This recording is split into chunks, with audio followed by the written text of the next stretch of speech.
Ако можам јас, можеш и ти. Ово е мотото на една извонредна група на луѓе со инвалидитет, состојба која не ги спречува да играат кошарка во колички.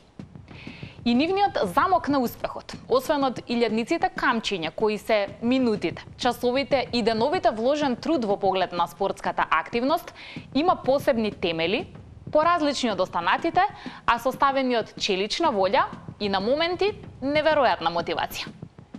Се надевам дека денешната емисија ќе ве натера да заборавите на изразот "не можам". Се надевам дека ќе ве потсети колку често сте се пожалиле таму каде што проблем реално не постои, но најважно, се надевам дека ќе ве охрабри, без пардон, да бидете најдобрата верзија од себе и никогаш да не се откажувате. За мене овие луѓе се победници уште пред да почне надпреварот и огромна е честа што денеска ќе бидам нивен и се разбира ваш домаќин. Добре дојдовте во Fair Play.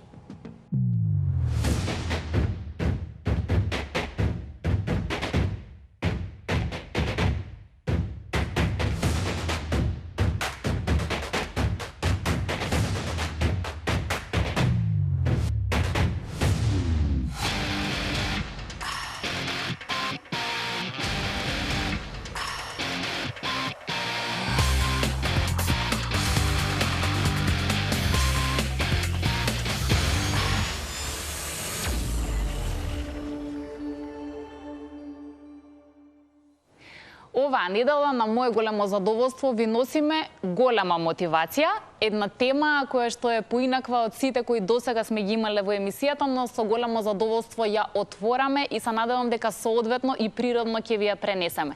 Ова е, како што кажав, тимот на луѓе на кои што едноставно им се восхитувам. Тоа се кошаркарите во колички, кои што благодарение на оваа убава иницијатива веќе неколку месеци редовно ги имаат своите тренинзи, а имаат и доста големи цели кои што сакаат во иднина да ги исполнат, кои се тие, се разбира, ќе слушнеме во продолжение. Во студиото можеби немаме место за целиот тим ќе го видиме на тренинг, но ќе им посакам добри ден на двајца мои соговорници. Во студиото се тренерот на екипата, тоа е господинот Саша Димитриевич. Добре дојдовте. Добро е нашли. И овде е еден од предводниците или учесниците, дел од тимот, Зоран Јовановски. Добре дојдовте. Добро. Како започна ова идеја за тоа што во Македонија за прв пат имаме кошарка за кошаркари во колички? Од каде идеја, од каде желба за да го започнете овој проект? Па ја прво би сакал да ти се заблагодарам што не повика во вашата емисија и навистина се чувствуваме пријатно. Идејата, како потикне идејата? Знаете како викат кога Господ нешто ќе ви всади во срцето дека тоа треба да се направи? Така тргна идејата. Згора на тоа јас работев на Малта како професионален тренер и таму исто така имав можност да работам со една ваква група на кошаркари. И кога се вратив, мислев дека и тука има веќе екипа која што работи и сакав да се приклучам, да помогнам. Меѓутоа, тогаш дознав дека нема и се размислував, викам како е можно да во Малта, која што е една земја како Скопје, може да има кошаркарски тим, а во Македонија да тоа го нема. И тоа беше она почетна иницијатива моја. А поголема мотивација ми дадоа оние со кои што разговарав, бидејќи кога тргнаа разговорите зошто нема, како нема, онда почна многу негативни мислења дека тоа не може да успее, дека немаме доволно број на лица во количка кои што би сакале да спортуваат, дека тоа е многу скап спорт, навистина е скап спорт. И меѓутоа, тоа е една од оние клучни работи кои што мене ме мотивира тоа да го направам. Една година работевме на тоа со иницијатива на Словенскиот параолимписки комитет, кој што вдека ги исконтактира нивните словенски фирми, Триглав осигурување и НЛБ банка, помогнаа заедно со германска амбасада да се набават 6 нови колички, а со наши пријателства од соседниве земји, успеавме да добиеме 4 половни, така да сега за сега имаме 10 колички кои што и не се доволни. Одлично е сега, а за почеток е супер. Меѓутоа, некогаш имаме и на тренинг повеќе играчи од колку што имаме колички. И сега за сега е супер. Исто така, во оваа прилика сакам да се заблагодарам Македонскиот олимписки комитет, кој што ни искочи во пресрет, и господинот Даниел Димовски, да ни овозможат бесплатни тренинзи во салата Јане Сандански. Тоа е една од салите во Македонија која што е исклучително приспособена за лицата со телесен инвалидитет, и со собликувални, и со тоалети, и со пристапни рампи за да се дојде до самото игралиште, така да сега за сега почнавме во мај месец и сега за сега мислам дека успешно добро ни оди проектот. Добар старт, да. Има многу детали, ќе ги кажеме поред, затоа што веќе споминавте колички и други услови што треба да ги имате. Прво, Зоран, ова не му е прво и единствено спортско искуство. Сакам да ги потсетам оние кои што можеби не ве познаваат, дека вие и оваа година учествувавте на Скопскиот маратон и успешно го завршивте. Бевте единствен во количка кој што ја преминал на линија на финишот. Прво, какво ви беше чувството? Па добро, како прво не бев единствен, имаше още тројца. Но дали сите финишира? Не, значи јас бев само на маратон. Имаше полумаратон, имаше штафета и еден дечко 5 километра. Значи, вај година за прв пат бееме некои четворица, 4 лица во количка кои завршиме на еден дел од некој маратон, полумаратон, штафета и ама се надеваме до година ќе нема повеќе на Скопски маратон. Логично е прашањето да го имам во мојата глава, дали ви е тоа тешко? Па еден од најтешките спортове. Како успевате? Дали позади тоа стои некаква секојдневна макотрпна работа и тренинг или? Па секој ден сум околичка што мора да гурам, нели да бутам. Тука ме мотивира пред маратонот. Морам да тренирам и това е исклучува, да кажем, тука дека што живеем во моето село, одам до едно друго село, ти са негде 3,5 километри надзад, 3,5 околу 7 километра, ама тоа иде како малце успон и тука ме мотивира и кога одам у Грција најмногу тама пред да одам на маратон, одам на одмор у Грција и тука имам веќе секој дневно по 5-16 километра секој ден. Да, подолга рута и е добар тренинг. Да, и плюс пливане и тука, знаеш, се спремам најмногу. Ама не сум маратонска количка, туку сус обична. Со ова која што секојдневно ја употребувате? Да, секојдневно што употребувам, со става го возам маратонот, дека е... Потешко е со неа, така? Да. 10 пати е потешко, па и повише. Ви честитам. Навистина сте голема мотивација, но да ми кажете дали таму на лице место сте мотивација. Значи, ми интересираат две ситуации. Позитивните реакции и негативните. Има ли такви кои што вака се чудат кога ве гледаат, како... Имаше го това од првите години. Таа ќе дојдеш, ќе те погледна, ќе кажат да, нели бројката ќе ти позгледна, ти се пријава на маратон и ќе ти кажат да, и ти на маратон, да. И ќе најбеше ќе го завршиш. Да, има скептичност. Ќе пробам, да. И тоа што беше на крајте, јас го завршувам, он не го завршува.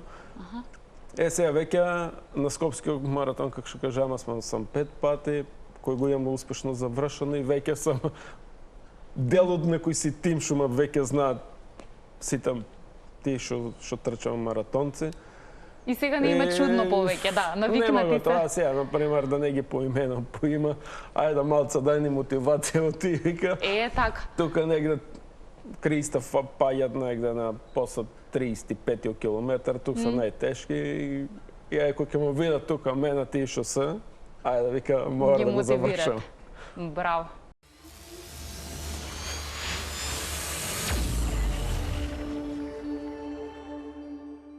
Кошаркари во колички, кошарка во колички како концепт и за вас е на некој начин ново искуство. И ми интересира дали знае на моменти да ви биде тешко. Во која смисла тешко? Треба да се ставите колку што можете, но не може да е тоа буквално, во кожата на овие личности, за да можете на вистински начин да им пристапите.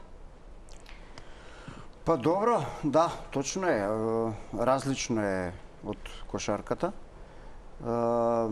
И со правила не толку, колку што морам да ја познам повредата на секој играч. Значи, тоа е главното.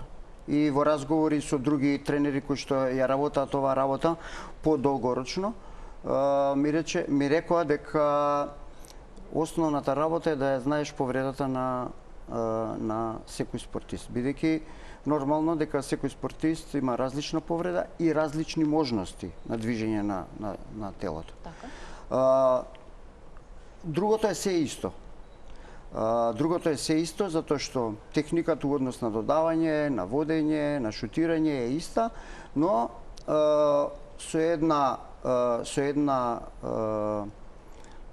моја лична констатација дека и ја морам да седнам во количката за да видам како изгледа тоа, за да можам и тоа да им го пренесам.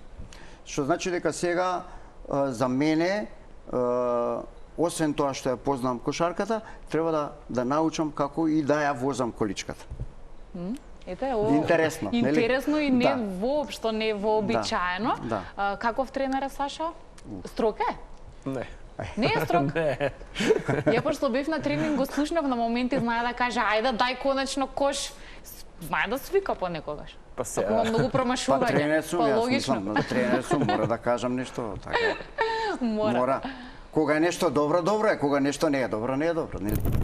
На првиот тренинг кога дојдов, јас им реков дека после 43 години активна тренерска работа со многу екипи,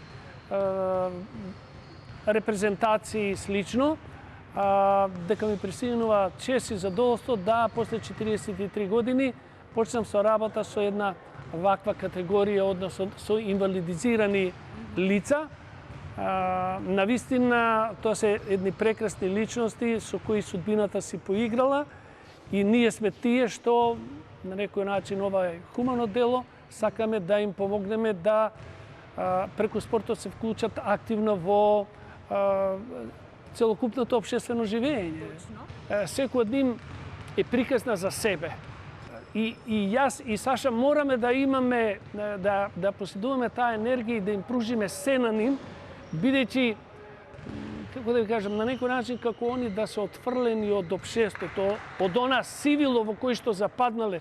Многу е тешко да личности со ваков инвалидитет ги донесеш во сала, а поготово и да со своето искуство, со своето знаење им се наметнеш на ним, за да они на некој начин имаат полна доверба во тебе и да сите оние зацртани работи што сакаме да им ги прикажеме, да им ги понудиме на ним, со целото срце, со целото свое битие тоа да го прифатат и да може да го применат како на тренизите, така и на надпреварите. Зоран, кој ви е можеби потежок дел? Дали да се стекне подобра кондиција и брзина или потешка е техникава? Добро да се додаде, добро да се биде прецизен во шутевите? Ние ти што сме количка, полесно не е да управуваме, техниката не е повише. Оти дали да возаш количка, дали топка. Сега тука проблем, додека да свикнеме како шо е, ама со стеко на времето веќе колку веќе има на 20 тренинга Станува полесно, така? повеќе. Да. Координација, нели? Да, па полесно е. Од една страна за нив потешко затоа што претходно не играле кошарка. Интересно е тоа што на пример во кошарката, кошаркари во колички, најважна е класификацијата за играчите. Затоа можда и Зоран поише знае од мене, пошто учествувал на многу надпревари. Меѓутоа, во кошарката, една петорка која што треба да игра, треба да има 14,5 бода. Што значи тоа? Тоа значи дека секој играч во петорката носи одреден бод. Значи, што е повредата полесна, тоа е бодот поголем. Што е повредата потешка, тоа е бодот помал. Со тоа што, например, вкупната бројка не смее да оди преку 14,5.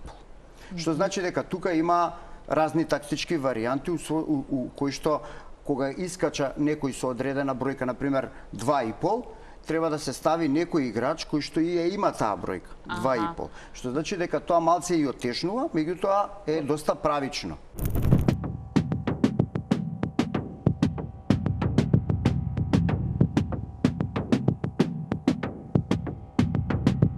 Идејата беше од поодамна. Минатата година овој период некаде прв пат се сретнавме со оваа игра, кошарка во колички. Бевме кај наши пријатели во соседна Србија и таму видовме каков е процесот на тренажниот процес за кошарка во колички. И искрено не примаме играта да се вратиме назад во младоста кога некојаш сме играле кошарка. Останати спортови ги имаме во што ги практикуваме како здружение на инвалиди. Има пинг-понг, има атлетика, ѓуле, диск, копје, куглање, меѓу другото и така натаму. Тренажниот процес е за нас сега во почетокот малце макотрпен, но е интересен. Учиме нови техники на движење со количка, нови техники во самата игра, во кошарката. Малку е поразлично од онаа нормална кошарка, обична, што игра здравите луѓе. Интересно, многу е подинамична и многу е побрза во однос на таа кошарка. Така да треба се научат нови техники, нови движења, нови возења со количката, што е доста захтевно, така да се трудиме да постигнеме.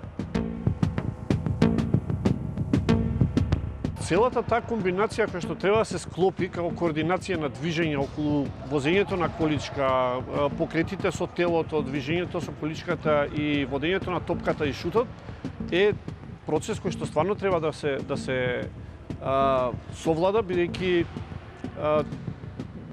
проблем е овие колички што ги имаме не се ни приближно како оние колички што се обичните. Као што гледате и по форма и по облик се сосема поинакви, многу се побрзи, стабилни се, но и тука може ако направите грешка да се превртите и да има несакани повреди. Така да целата координација во движењето, во буткањето на количката, во водењето на топката, држењето, проаѓањето на играчите е доста захтевно. Сега за сега сите сме тука како ученици. Некој е подобар во шут, некој е подобар во движење, но сите учиме, бидејќи спецификата на играта си има според зависноста на повредата што имаат лицата кои што се во количка. Така да има неколку категории тука, различни, кои што гледате, јас сум со ампутација, имаме дечки кои што се со параплегија и секој си има свое место во играта, не мора да бидат сите шутери. Повисоките играчи сме центри, јас, Зоки и Дејан. Другите се пикери и ја водат играта во друга насока.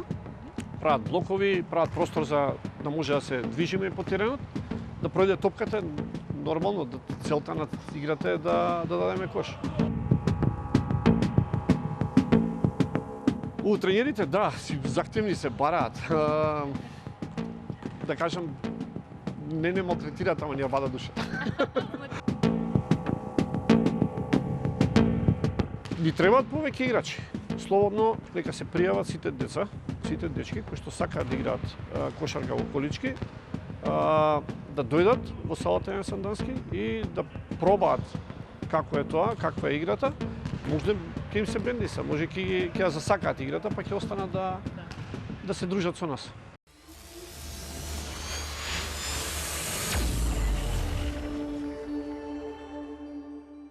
Кои се другите некои важни работи, например количките? Сакам малку да подобјасните во која мера се разликуваат од оние кои вообичаено секојдневно ги употребувате. Таа Зоки поишо. Ајде, дали се полесни, побрзи, што? Таа е намената исклучиво за кошарка. Значи за секој спорт има посебна количка. Да кажеме дали ќе тенис, дали ќе кошарка, дали ќе има маратонска количка која е специјална за маратон. Значи у секој спорт има посебна количка. Видов, например, конкретно вие дека многу брзо, многу вешто се движите со таа количка која што ви е за кошарка. Значи полесно вие да управувате отколку ова, така?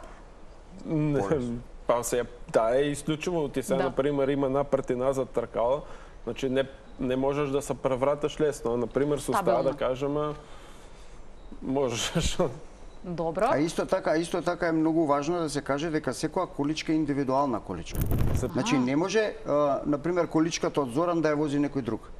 И тука сега доаѓаме до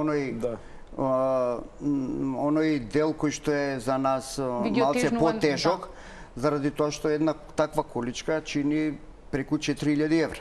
И сега и моја одговорност како тренер е тоа да ги одбрам вистинските играчи на кои што таа количка ќе дојде, затоа што пред да се земе таа количка се зема мерка, значи нивна мерка се зема, значи и според играчот, според неговата повреда, значи се прави специјална количка за секоја индивидуа. Во поглед на самите кошеви, дали имаме поинаква поставеност, Нема ништо. Се е исто како и во нормално. Идентични како и во регуларните кошаркарски. Од 3 секунди до 8 секунди да се пренесе топката, до 5 секунди да се избаци топката од аут. Тројката на исто место, слободните фрлања на исто место, 24 секунди напад. Значи се е исто. Висината на самиот кош? Висината на кошот исто, се е исто. Сериозно? Топката иста, се е исто.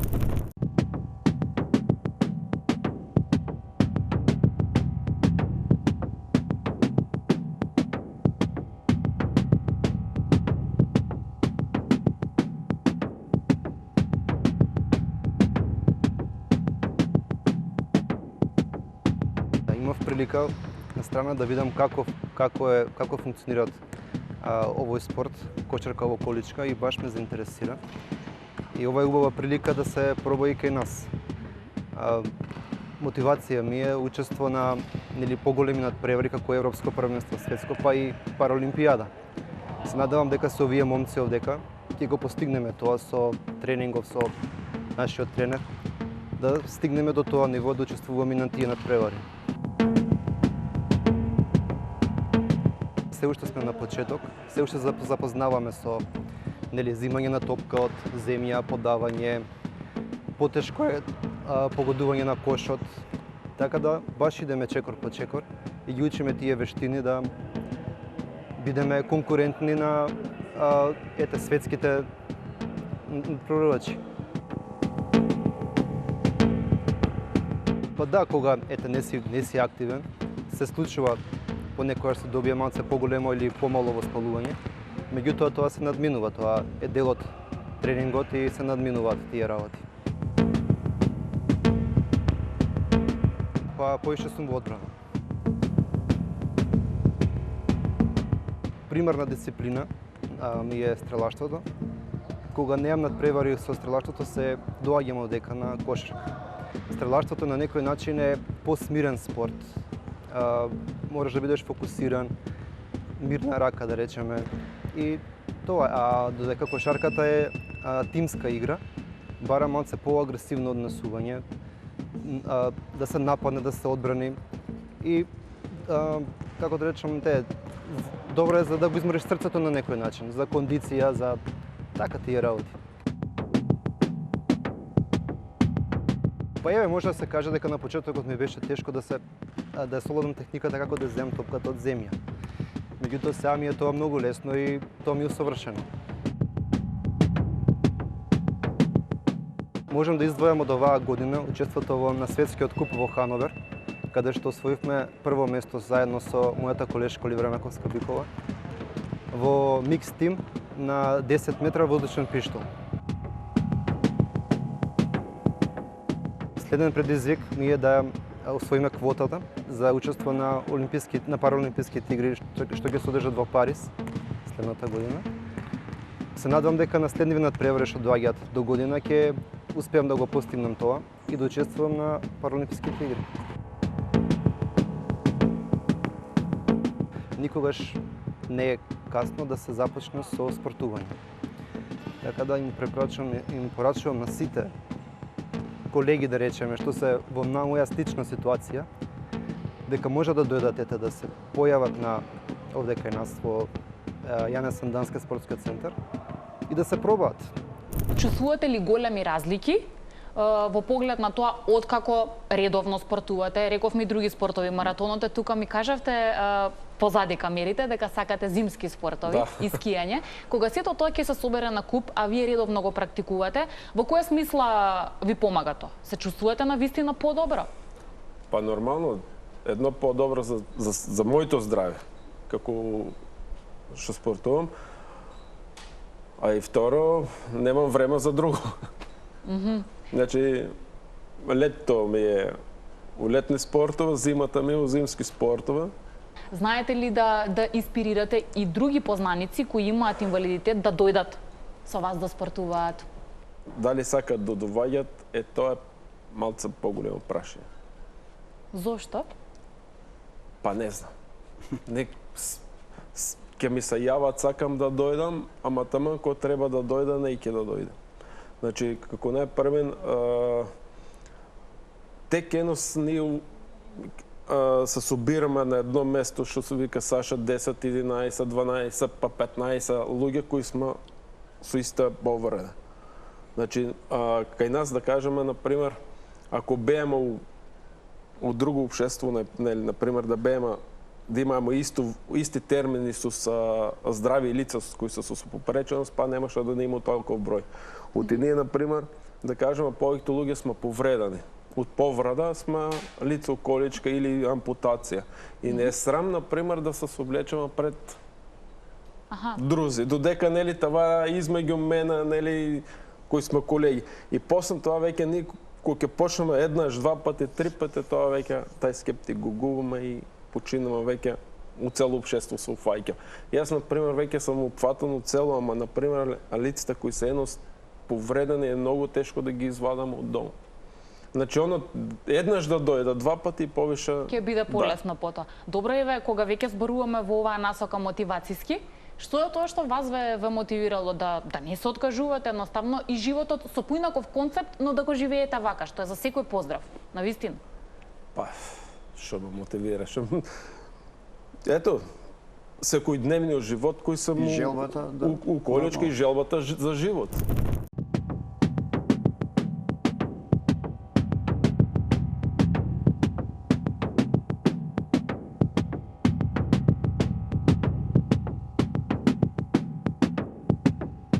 Одлично. Како и секој, да. Па мора. Напорен, ама тоа е тоа. Дружба, надпреварување. Добро е за секој лице со хендикеп, така да ова е издувен вентил некако. Тренираме пинг-понг. Што е потешко? Па има и едното и другото. Контролата на количката. Тоа е можеби и најтежок дел. Пошто си со топка и контактен спорт и сето тоа мораш да имаш контрола на самата количка. Па да. Од подалеку. Подалеку? Да. Навистина? А добивате топка од играчите? Добивам. Не се скржат? Не. Сега не, сега веќе друго. Иначе од порано, да, обично има такви предрасуди како можеш. Така? А ти ја докажувате? Сега можеш, да, еве доказ дека може. Се. Фудбал, кошарка, ракомет. Скопје, па Вардар, ракомет. Другари од сите.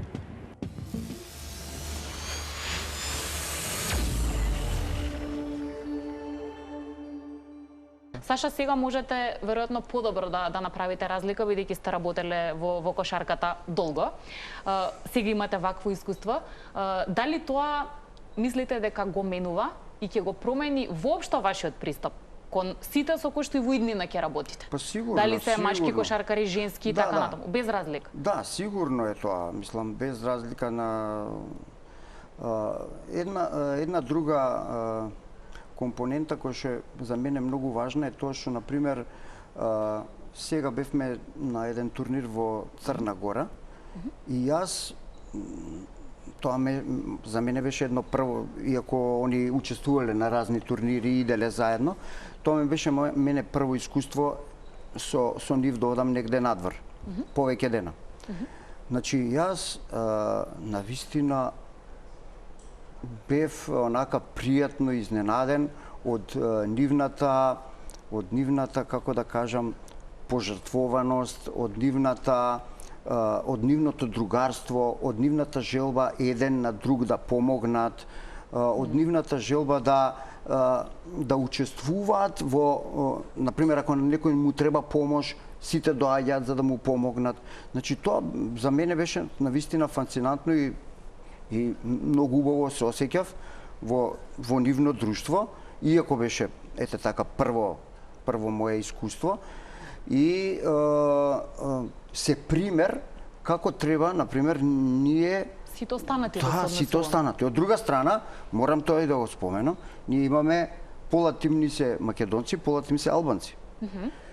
Ја тамо не гледам разлика. Јас тамо гледам само пријателски односи, гледам другарство, кое што е стварно другарство, онакво од срце другарство. И такви треба да бидеме сите. Они се пример како ние треба да постапуваме во секоја ситуација. Тука не гледаш ти кој од каква вера, нели? Или шо е по националност. Тука само гледаш да го најдеш, да му додадеш топка, да даде кош. И да се радува. Истото можем да го пренесам, тоа е на маратонот, например, кога го возаш, никој не те знае ти шо си. Нели по националност, туку само те бодрат. Имах една чест да кажеме, понад за 2-3 години, соседен исто трчам од Албанија, значи човекот беше дојден од Тирана, кој го трча Скопски маратон 1:1. Никој не го гледаше дали од Албанија или е од такво, само му даваат мотивација како да го заврши маратон. Спортот е тука што не гледа, нели, националност, вера, боја, но туку само да дадеш кош, да победиш. Да се постигне целта. Да. Како реагирате вие, Зоран, лично, кога ќе слушнете некој кој што можеби нема реален проблем, било каков тип во животот, а ќе почне да кажува, ау, не можам, тоа ми е многу тешко, како ќе го направам тоа, нели, оноа жалење, сите знаеме, често да се жалиме во секојдневието, како тоа звучи во вашата глава? Тоа ми е секој ден ми се тие прашања, например, да кажеме сега ако ќе кренам, да кажеме на тренинг, мора да станеш порано. Нели, за да стигнам јас на тренинг, ако ми од 2, јас мора да сум од 8, од 10, 11 да се влезам околото, да стигнам на тренинг. После тренингот веќе 2 сата, ако не од 2, негде до 4 или од 3 до 5, јас после тренингот, ето, ќе седнеме па тука со дел од тиму, седнуваме у некоја кафана или нешто на подносокче и после тие 2-3 сата кои сме со сник, после па се кренам јас за страница. Значи, тие ми се веќе, ако станам да кажем од 7 или 8, вечер си идам од 7-8 и многу пати како издржуваш. Не знам. Сам на себе не можам да кажем како издржувам. Значи нема не можам. Не можам зборот, го имам слушнан од едни, каже го Шваѓана, зборот не можам не постоа кај нив. И вика, сакаш или не сакаш да... Ја им се чудам, навистина, јас и на моите луѓе што се околу мене, викам, ова само Господ им дава сила на овие луѓе, ова да го прават, затоа што тоа е нешто, навистина, многу тешко и многу напорно, и они се пример како се можат, ако се сака. Како се можат да направат, ако се сака. Така да ова што го кажат ти дека често знаеме да кажеме, леле, не можам ова, уморен сум, не можам ова да завршам. Значи, тоа е нашето секојдневие, меѓутоа овие луѓе треба да бидат пример како не треба тоа да се кажува. Кои се засега желбите и идеите? Верувам дека мора да има амбиција, нели? Зошто тренираме, зошто го правиме сето ова? Имате ли засега некои планови каде би сакале да се надпреварувате? Јас нормално како тренер, кој што доаѓа да тренира една екипа, си има одредена цел. Ако нема човекот цел, онда не знае кај треба да оди. Мојата цел лично беше еден ден да играме на европско првенство.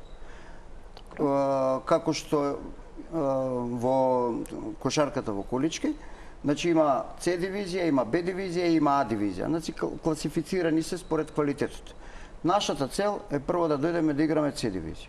Кога ќе дојдеме да играме С дивизија, таа цел за која што сме се собрали ќе ја оствариме и онда ќе најдеме некоја друга цел. Меѓутоа сега за сега целта е да играме на европско првенство. Кога тоа ќе се деси, не знам. Дали секој еден кој што во моментов се наоѓа во количка, има инвалидитет, може да се вклучи во тимот или потребно е освен количката и условите што ги имате за тренинг да поседува и нешто повеќе од тоа?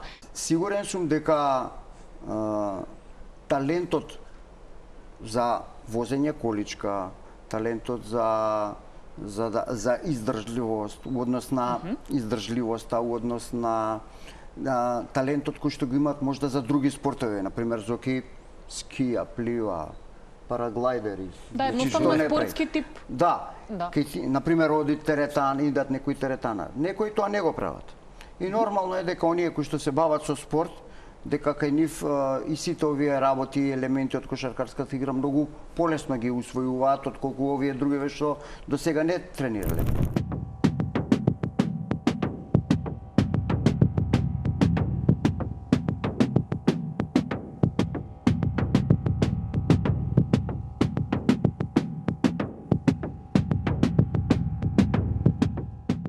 Во која смисла може би ви е потребна поголема поддршка? Еве, например, вас лично, со сите тие патувања, распоред на функционирање, каков тип на помош би ви било добре дојдена за да можете сето ова полесно да го правите и подобро да го правите? Дали се опрашање само финансии или друг тип на олеснување? Па, како напрвен, финансите се најбитни. Ако би имале финанси, би имале повеќе колички, како например. Би дојделе луѓе кои сакаат и од Битола да идат, сакаат од Охрид да идат, кои например и за нив треба да се плаќа.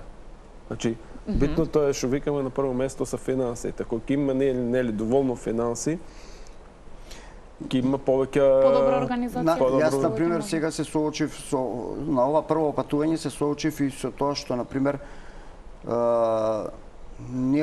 кај да одиме мораме да одиме со две комбиња мораме да одиме.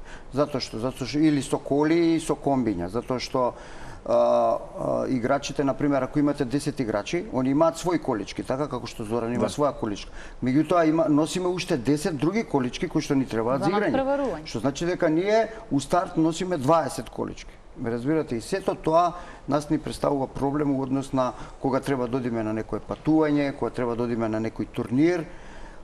Се надевам дека ќе општествено одговорни компании ќе го препознаат ова што го правиме ние и дека ќе ни излезат во престати, дека ќе ни помогнат. Тие кои што сакаат се добре дојдени да дадат поддршка.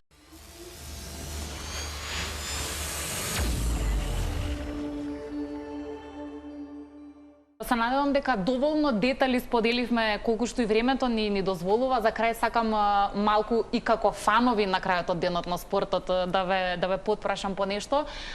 Зоран, спорт, дали сакате да гледате, да следите, освен што сакате да спортувате? 90% учествувам во спорта, 10% гледам. Така е. Добро, тоа и не е лош процент на крајот од денот. Добро е за вас лично, нели? Би издвоиле некој спорт што го сакате, некој спортист, дали македонски или од странство, што знае да ви биде така инспирација? Кажи го, од Македонија, ај ќе кажем од кошарката. Ајде. Моментално, Ненад Димитриевич, како најмлад надежен, нели, MVP у Русија. И млад и надежен е, точно е. Од странските спортисти е Лука Дончич. Запознаях еден мој колега исто количка, кој Лука Дончич му е помогнал за некој се скиене, не знам што како. И затоа го ценам него унадзад едно 5-6 години. Саша, дали сте многу строг во поглед Генерално на тоа што се случува и во македонската кошарка, па и на меѓународно ниво, се вие со други очи следите кошарка, верувам. Кошарката многу напредува, еволуира, иде напред. Во Македонија Не или на зборам за Македонија? Македонија, зборам општо. Во Македонија се случуваат некои си така повремено позитивни работи. Се надевам дека генерациите кои што доаѓаат дека повторно ќе направат некој позначаен резултат, затоа што мислам дека имаме неколку млади талентирани играчи. Нормално за сето тоа треба време, треба да се поклопат некои работи и да конечно почнеме да не бидеме само тука врзани за Македонија, него конечно е потребно да наши екипи почнат да учествуваат на меѓународни надпревари. Тоа е многу важно, затоа што со такви надпревари се напредува. И еве, знаејќи од нашава ситуација и во разговори со други, ни кажа само гледате да играте што е можно повеќе надпревари, што е можно повеќе турнири и на тој начин ќе бидете подобри. Само што ова дали ви е тешко да ги следите надпреварите на вашите деца? И вашата ќерка и вашиот син имаат статус на репрезентативци, си имаат своји кариери, сигурна сум дека тоа го следите. Дали критикувате, дали е тешко од дома или на трибина да се следи сето тоа, бидејќи сте и родител истовремено? Па некогаш е, некогаш не е, нормално. Дали критикувам? Не. Него чисто нака разговараме. И изнесува моje мислење, што не мора да значи да биде прифатено. Не. Меѓутоа, разговараме на таа тема доста често и јас сум навистина среќен и благословен што навистина си имам и Нено што е успешен, и Марија е успешна. Она 3 години играше во Бадел, сега преде во Вардар. Така да важно е за секој родител да они бидат пред се добри луѓе, па се друго. Се надевам ќе имам некоја прилика и нив да ги прашам. Значи нивната страна на приказната да слушнам, па ќе донесеме заклучок дали е навистина така. Многу голема чест беше за мене прво што ве запознав лично и што имав прилика да малку поблиску ја запознам оваа приказна. Реков, се надевам ќе имаме прилики да навиваме за вас. До тогаш ви посакувам се најдобро и успех во вашата работа. Ви благодарам многу.